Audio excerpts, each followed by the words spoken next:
Okay, cool, guys. So I am sitting here today chatting to the founders of Granadilla Swim, Josh and Adam.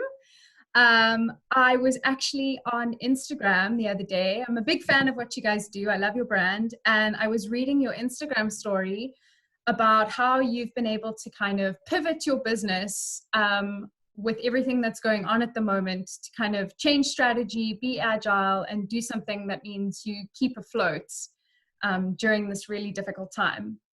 And I thought that that was really inspiring and awesome because there's so many people who feel completely stuck, completely thrown off, and are really anxious and panicking and not sure what to do. So I thought this would be a great chat just to have, to kind of talk to you guys and share some of that inspiration and the lessons from this journey that we're currently on. So I think I wanted to just start by kind of chatting a little bit about Granadilla Swim. Let's just, if people haven't heard of it, which I'm sure they have, because it's a really popular brand here in South Africa. But you guys make, you locally produce awesome, cool, funky swimwear. And maybe just tell us a little bit about that, just to give a little brief background. Sure, I'll give this one a go, and then I'll let Adam have the next one. So we started our swimwear business, I don't know, maybe nearly 6 years ago. It started for me as a business that I was doing at the end of university. For Adam, he was doing it part-time as a consultant. Adam and I had been friends for some years before that, and we were always sort of summer buddies and used to hang out on our summer holidays.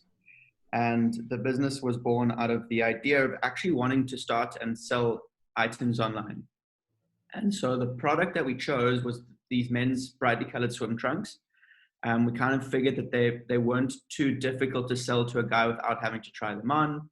And it could be this item that could, kick off this online boom, which we were imagining was going to happen 5 or 6 years ago in South Africa. Turns out we're about 6 years too early, actually. The online boom didn't happen 6 years ago in South Africa. It happened about a month ago. And, wow. So down the line, we kind of developed it, and we opened little retail stores. We got a space in the watershed.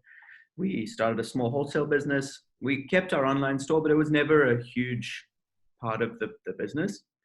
And it was never a business that either of us planned to go into full time. It was at the beginning really a passion project, and we didn't have this grandiose vision of where we wanted to take it or a mission of why we were actually starting it, which came back to haunt us in later years.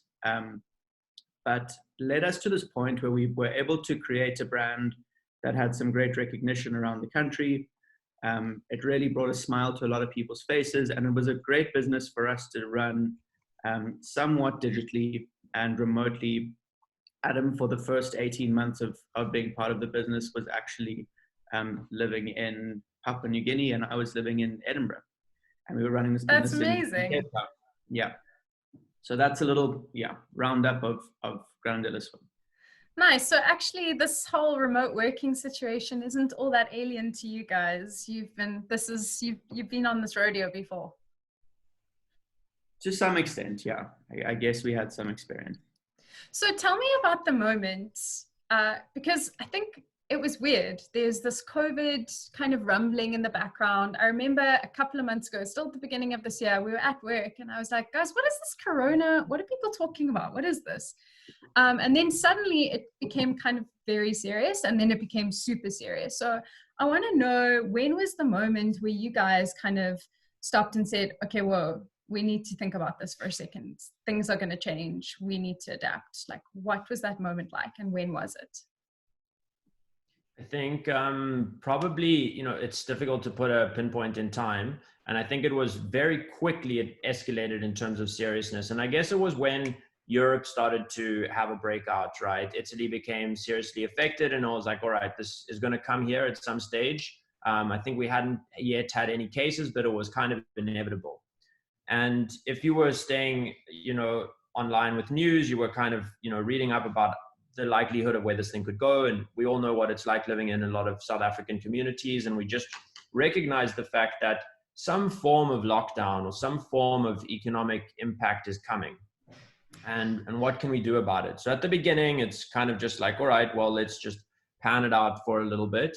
And at one point, we kind of realized like, okay, cool, there is actually some supply shortage. And there was like a couple of triggers that just flagged that it was very serious.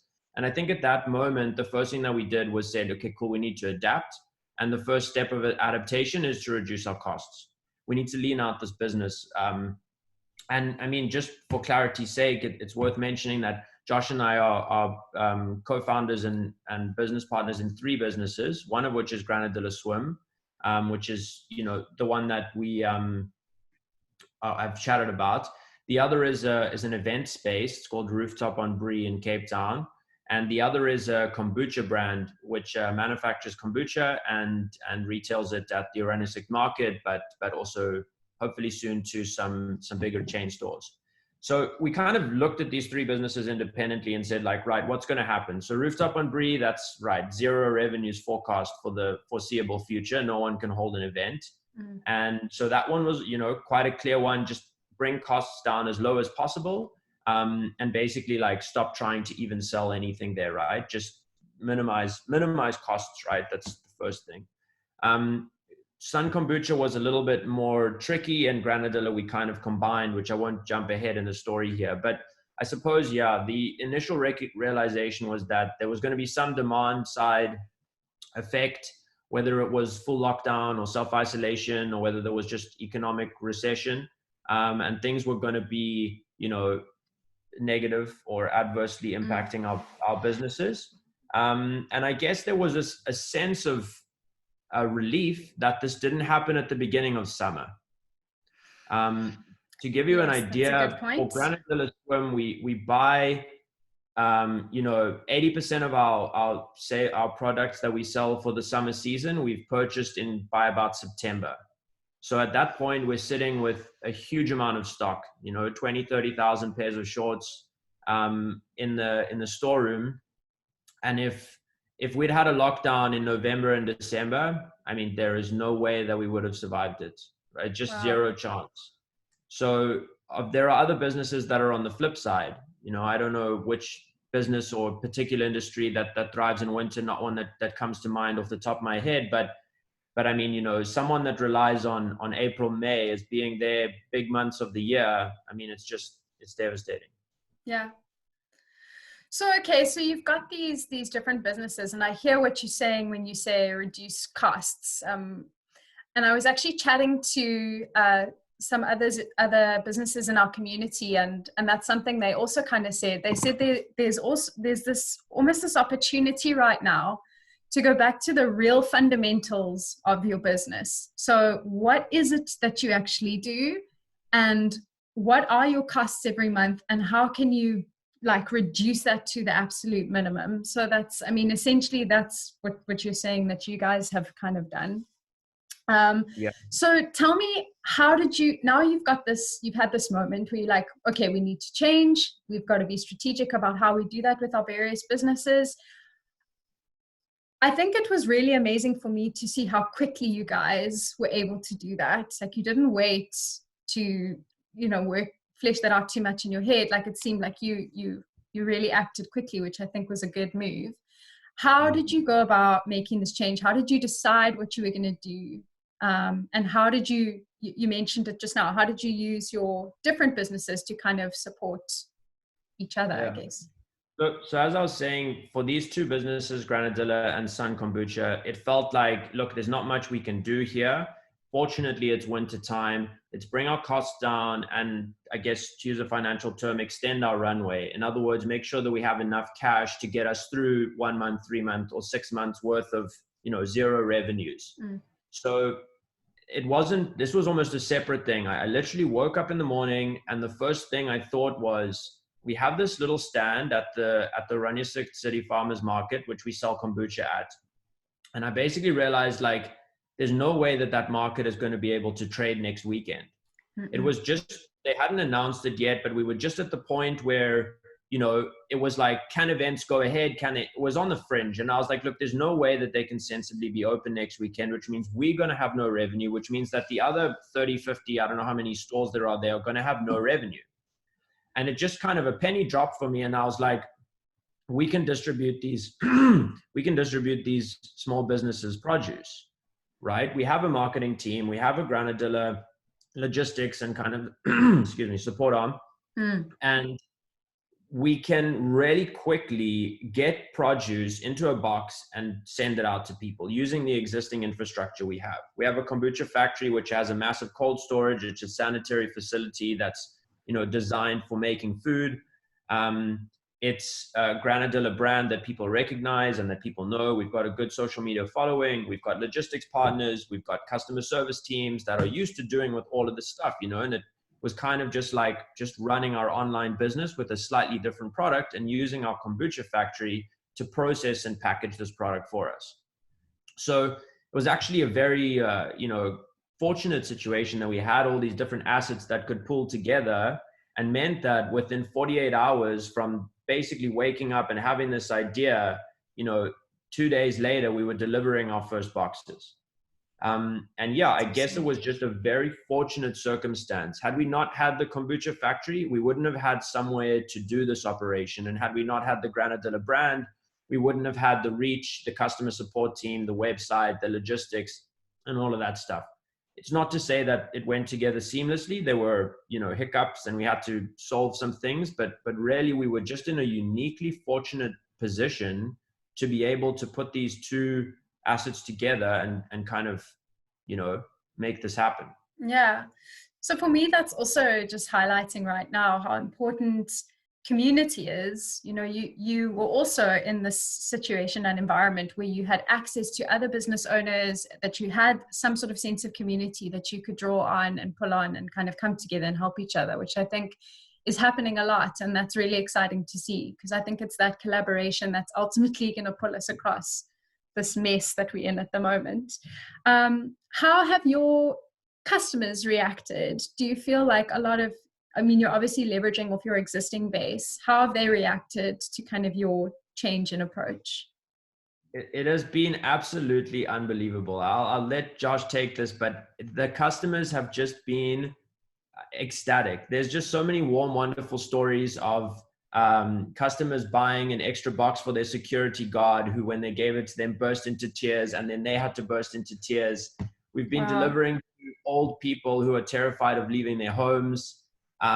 This one story was going around of this field of lettuce of a farm called Velota Farms in Philippi. And it was doing the rounds on Facebook, kind of 200 shares or whatever it was. And we kept on getting tagged in this post, and because the post was basically saying, kind of a desperate plea from this farm saying, hey guys, we usually supply the restaurants. We've got this whole field of lettuce that has, got no demand. Can someone please help us sell it? And we got tagged in this post, and we basically onboarded these guys who are now our major food produce supplier, and basically like supporting this community, and people just go like crazy for the story, So it's been exceptional to like receive the feedback and the like warm feeling that's come from this whole initiative. I think what's also been quite interesting is watching people begin to become digitally kind of connected and become online savvy and start shopping for themselves online.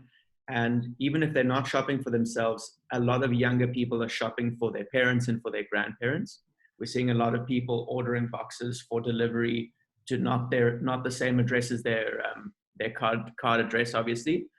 One little story was a friend of mine in Johannesburg ordering a box for his grandmother. And she got the box and she was delighted. She lives by herself and she's 82 years old. And she insisted on getting our phone numbers to give us a call and thank her. So she gave me a call right after and said, I received this beautiful box. It has a note that says, we love you inside. And I just want to thank you so much for delivering it, as if I think she thought I actually delivered it. Right? Like I was there, because we ring the doorbell, we leave the box outside, and then, you kind of open the door and your box is waiting on the floor to have a safe handover.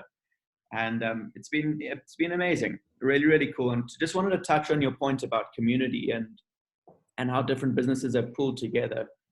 In the first week that we operated, we didn't quite have the same day distribution network set up. But what we did have was another like bunch of community members reaching out saying, hey, you guys are doing this. We have a truck and we have a driver that are now out of business. The first driver we actually took on was a driver for an events business, a guy that used to drive around camera equipment and lighting rigs and things like that. He was very, capable and knew the city very well. And he was our first driver. We've since scaled it up to, a fleet of drivers. But everyone has kind of repurposed and realized that they needed to do what they can for their staff, sweat the assets that they've got, and be totally adaptive in this time. I think there that's isn't great. an opportunity to do anything else. You kind of have to use what you've got and make it work. Yeah, even what you're saying about kind of digitally upping your game. I mean, going from teaching my mom how to use Zoom and us having like Zoom family dinners and seeing like also friends of mine and family that have never ordered anything online now, like just feeling totally comfortable doing that. And I think that's also, when this is over, which hopefully will happen soon, that's going to be a great boost for the online retail industry. A lot of, retailers are going to, I think, see a lot more uptake from people who never would have thought of it before. So there's some silver linings here. I'm going to keep looking for them. So I think maybe what I've touched on it now, but do you guys, what kind of impact and opportunity do you think that there is for other online retailers or retailers in general? Any sort of closing thoughts, advice, tips, things like that you could share for other people who may be in this position that are not sure what to do or not sure how to adapt? Well, if you have a small business and you have a product to sell, hit us up because we might be able to add it to our little online platform.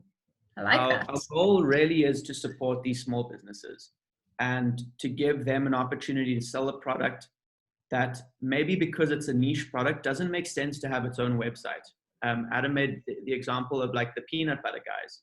They have this beautiful niche, unbelievable homemade product, but it doesn't quite make sense to have a full website based around peanut butter and people just delivering, ordering just that one product from your website. Sure. So our goal is to aggregate all these small businesses together and be a platform where people can go and support small businesses. In the beginning, it's going to be food businesses and groceries. But I think down the line, it certainly can expand beyond that and can become a marketplace exclusively for small South African businesses to kind of get back some of those revenues that have been wiped out. I could go for some peanut butter. So let me know if you add that to your supply list. For sure. Anything you want to add to that, Adam? Yeah, just first of all, thank you for your time. And I guess it's tough out there. We're also trying to look at the positive side of what's happening here and the fact that we've managed to create this little opportunity. But the reality is that we still have 3 businesses that are struggling, that are not in the same position that they used to be. It's just because we've got this little venture that seems to be doing something, it doesn't mean that, everything is peachy, right? We're in the same position as the rest of the small businesses. Yoko's released a report which basically shows that on average, small businesses, or at least the ones that are on the Yoko financial platform, are experiencing 85 to 95% revenue loss during this period. It's crazy. Which is hectic, and 15% of the businesses that were respondents to a survey, which was over 10,000 small businesses on the base, said that this is 15% of them said that if the lockdown got extended, this was last week, another 3 weeks, they would have to close down their business. Right. And wow. This is just the reality that we find ourselves in. So we are doing what we can to support small businesses. And that is our mission, right? Right from the beginning, our mission was to help small businesses deliver fresh fruit and veggies to your home so you can stay home and stay healthy. And it's really become about that first part. It's become about helping small businesses. And I also hope this ends soon. But the reality is that even once this lockdown lifts, there's going to be self-isolation measures. Schools will be closed. There'll be second spikes. There'll be no tourism. We don't know the impact and for how long it's going to last, but absolutely for certain, small businesses are not going to experience pre-COVID revenues, straight after away. And so really what we're trying to do here is create a platform where other South Africans can go and reliably know that they're supporting other small businesses, and that we're giving them the platform to be able to reach, the community, or the broader community that's hopefully interested in buying their product and supporting them too. So yeah, this has become a kind of a really like good feel initiative given the time, and obviously we've alleviated a lot of time for ourselves because our other businesses are kind of on the back burners. So we have the time and energy to put this, to ramp it up completely. We've got a team that is totally dedicated. We did not have an Easter break. We were working all weekend. And yeah, that's where we're at. And we're just very grateful for your time, for the opportunity to share the story, and for every small business and person that supported us so far. We really couldn't be more grateful. Well, that's what it's about. It's about really rallying together as consumers and as business owners and trying to pull and help and carry each other through this. So I would even encourage everyone, if you've got a small business that you can support over this time, do it. Every little bit counts.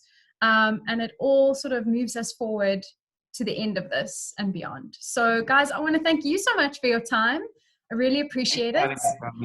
And I'm sure we'll be in touch again soon. I'm going to share this with our community, and they might have some questions. So yeah, please keep in touch with me. Happy to take the questions. Enjoy the rest of your time on the island there, Adam. Bye, guys. And we'll chat soon. Cheers. Thank you so much. Bye.